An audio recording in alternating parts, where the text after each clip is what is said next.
ازيك عامل ايه؟ السلام عليكم سلام Nazarmatov va bu kunday tahlil videosi. Bugun sanamiz 6 may, kunimiz seshanba va biz o'z analizlarimizni boshladik. Albatta har doim DXYda boshlaymiz. DXYda bugungi ko'rsatilgan narsamiz bu haftalik 4 soat va 1 soatlik time frame'larda bo'ladi. Lekin bundan oldin oylikda ham bitta narsa ko'rsatilgan narsam bor. Bu nima deydigan bo'lsanglar, qaranglar. Bizlarda oyimizni ko'rishimiz mumkin. Aprel oyi juda shartov yopildi va switchani ko'radigan bo'lsak, bizlarda tanasi bilan zakrepimiz bor. Lekin shuni oylik time frame ko'radigan bo'lsak, bizlarda yaxshi o'rinimiz bor edi. Bu oylik BPR. Oylik BPR ga narx juda yaxshi javob berdi va uchimiz mumkin to'g'ri trendimiz down trend bo'lgani uchun keyingi oy shartov bo'lishi mumkin. Lekin hammamiz bilamiz, что har qanday любой impulsdan oldin bizlarda korreksiya bo'ladi, to'g'rimi? Shu korreksiyaga ishlab olish imkoniyati bu hafta bo'lish ehtimoli katta. Nimaga deydigan bo'lsak, shunday haftalik o'tkazadigan bo'lsak, bizlarda ko'rishimiz mumkin narximiz zakrep bor, lekin shunday daqiqa. Lekin shunday ko'rishimiz mumkin, то что bizlarda haftalikda mana bu FVga javob bergan, to'g'rimi? Narx bir marta javob bergan va mana shu yerdan ketish ehtimoli yo'qmi? Albatta bor. No deydigan joyimiz nima? Bizlarda bir nechta magnit zonamiz bor. Birinchi magnit zonamiz BPR haftalik va shunday haftalikdan kunlik o'tkazadigan bo'lsak, bizlarda kunlik D1 IFV'miz bor. Undan so'ng yana bitta tasdiq sifatida ishlatadigan narsamiz, ya'ni reversalga ishlayotgan paytimizda nima bo'ladi deydigan bo'lsangiz, mana bu kunlik FVga qaranglar, narx necha marta javob bergan. Bu bir marta, ikki, uch marta javob berib o'tgan.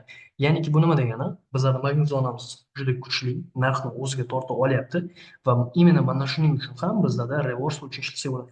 No, reversalga ishlayotgan paytda bizga tasdiq ko'proq kerak bo'ladi va именно yaxshi o'rinda kerak bo'ladi. Nimaga deymiz? Chunki mana bu FV'ni ham ko'radigan bo'lsak, narx bir necha marta javob beryapti va bu narsaga yana kelyapti. Shuning uchun bizlarda 4 soat va 1 soatliklar yordam berishi ehtimoli katta. 4 soatlik ko'radigan bo'lsak, bu 1 soatda ham yanada yaxshiroq ko'rinadi. Mana bu yerda buy side, ya'ni order flow shakllanyapti va mana shu order flowga hujum qilib ko'rsak bo'ladi va bu D1 IFVgacha.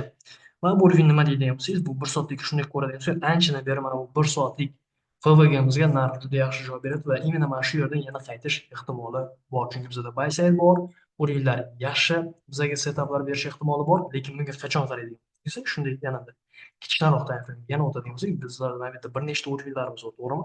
Hozirgi kunimiz qanaqa shakllanyapti? Misol uchun agar bizada akkumulyatsiya, manipulyatsiya va distributsiya bo'ladigan bo'lsa, lekin bu ham qanday shakllangan bo'lsa, bizlarga setup yaxshi bo'ladi. Misol uchun aytaylik, hozir London shakllanadi, to'g'rimi? London bizga qanaqadir setup beradigan bo'lsa, undan so'nggi, misol uchun birinchi setup emas, ikkinchi setupdan kiradigan bo'lsak, bizlarga yanada ko'proq tasdiq bo'ladi va bizlarda уже aniq likvid zonamiz va aniq target zonamiz yanada ko'proq tasdiq bilan kira olishimizga magnit zona sifatida ishlab berishi mumkin.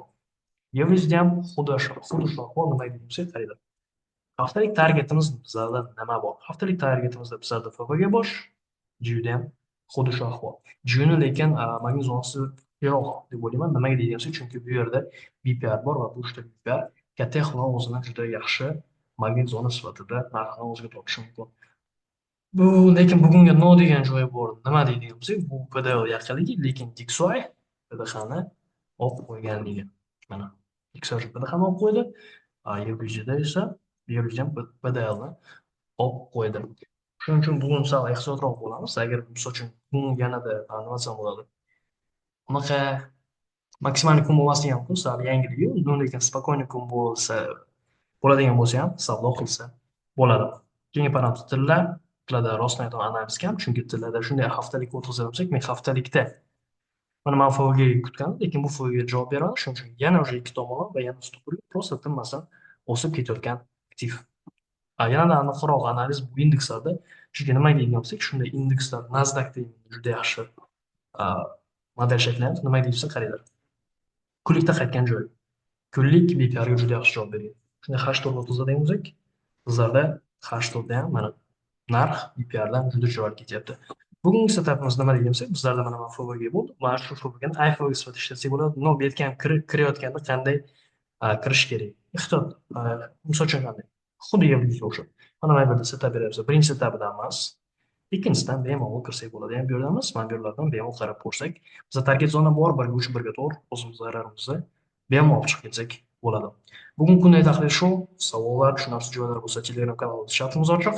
Bemalol savollaringizni berib, fikr almashib savdo qilsak bo'ladi. Barchaga rahmat. Sog' bo'ling, salomat bo'ling, charchamaylik.